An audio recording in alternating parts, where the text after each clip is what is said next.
দিনের পর দখল হওয়া গোডাউন পুনরুদ্ধার। গোডাউনের ভেতর থেকে উদ্ধার ত্রাণের সামগ্রী। ঘটনায় চাঞ্চল্য দক্ষিণ 24 পরগনার বারুইপুরে। জোর করে গোডাউন দখল, পালা বদলের পর ফেরত পেয়ে তা খুলতেই চক্ষু চড়ক গাছ। বন্ধ গোডাউন থেকে উদ্ধার বিপুল পরিমাণ ত্রাণের ত্রিপল। ঘটনাকে কেন্দ্র করে রাজনৈতিক বিতর্ক। বারুইপুর পৌরসভার 2 নম্বর ওয়ার্ডের হনুমান মন্দিরের উল্টো দিকে একটি ফ্ল্যাটের নিচে থাকা গোডাউন থেকে বিপুল পরিমাণ ত্রাণের ত্রিপল উদ্ধারের ঘটনায় চাঞ্চল্য ছড়িয়েছে গোটা এলাকায়। গোডাউন মালিক দেবব্রত রায়ের অভিযোগ, তিনি বিরোধী রাজনৈতিক দলের সমর্থক হওয়ায় জোরপূর্বক তার কাছ থেকে গোডাউন দখল করে সেখানে তার অভিযোগের তীর জেলা পরিষদের মৎস্য ও প্রাণী সম্পদ দপ্তরের কর্মাধ্যক্ষ জয়ন্ত ভদ্রের দিকে। তৃণমূল নেতা জয়ন্ত ভদ্র তার গোডাউনে বেআইনি ত্রিপল মজুত রেখেছিলেন। এমনকি তিনি অভিযোগ করেন, তৃণমূলের আমলে বিজেপি করায় জোর করে তার কাছ থেকে গোডাউন দখল করে নেওয়া হয়। পালা বদলের পর নিজের গোডাউন ফেরত পান ব্যবসায়ী।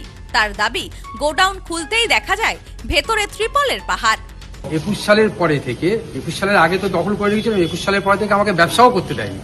তখন থেকে আমি একদম স্ট্রিট বেকার হয়ে ঘুরে বেড়াচ্ছি এবং এই গোডাউনটা ওদের আমি হাতে পায়ে ধরেছি যে আমার গোডাউনটা ছেড়ে দাও, ওরা ছাড়েনি।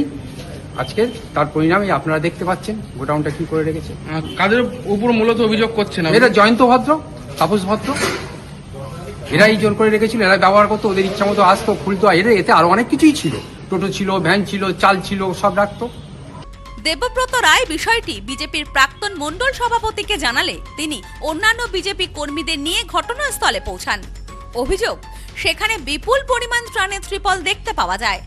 পরে বিজেপি কর্মীরা বিষয়টি প্রশাসনের নজরে আনেন। খবর পেয়ে ঘটনাস্থলে পৌঁছায় বারুইপুর থানার পুলিশ। ঘটনাকে কেন্দ্র করে এলাকায় রাজনৈতিক চাপানুতোর শুরু হয়েছে। ইতিমধ্যেই ঘটনার সমস্ত দিক খতিয়ে দেখা হচ্ছে। এটা হচ্ছে 2 নম্বর ওয়ার্ড, আমাদের হনুমান মন্দিরের সামনেই একদম একটা গোডাউন। মালিকের কাছ থেকে জোর করে ওরা আটকে রেখে দিয়েছিল এবং সেখানে সমস্ত তেলপোলগুলো, গরিব মানুষের তেলপোল এখানে রেখে দিয়েছে। ত্রাণে সহায়তা করার জন্য যেগুলো এসেছিল সেগুলো সমস্ত এখানে আটকে রেখে দিয়েছিল এবং 21-22 থেকে পাওয়া গেছে 24-25 পর্যন্ত। মানে 21-22 সালের তেলপোলও এখানে পড়ে রয়েছে আর 24-25 সালের হচ্ছে তেলপোল এখানে পড়ে রয়েছে। মানুষকে দেয়নি, মানুষকে দুর্ভোগের মধ্যে ফেলার জন্য এরা এরকম করেছে।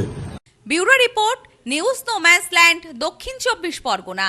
সদ্য লন্ডন থেকে চোখের অপারেশনের বিশেষ প্রশিক্ষণ নিয়ে ফিরেছেন ডাক্তার মোনাজির হোসেন। বনগাঁতে এই সর্বপ্রথম কোল্ড ফেকো, টোরিক, মাল্টিফোকাল ছানি অপারেশনের জন্য আসুন বনগাঁ আই কেয়ারে। Bongaon Eye Care, Court Road, Bongaon.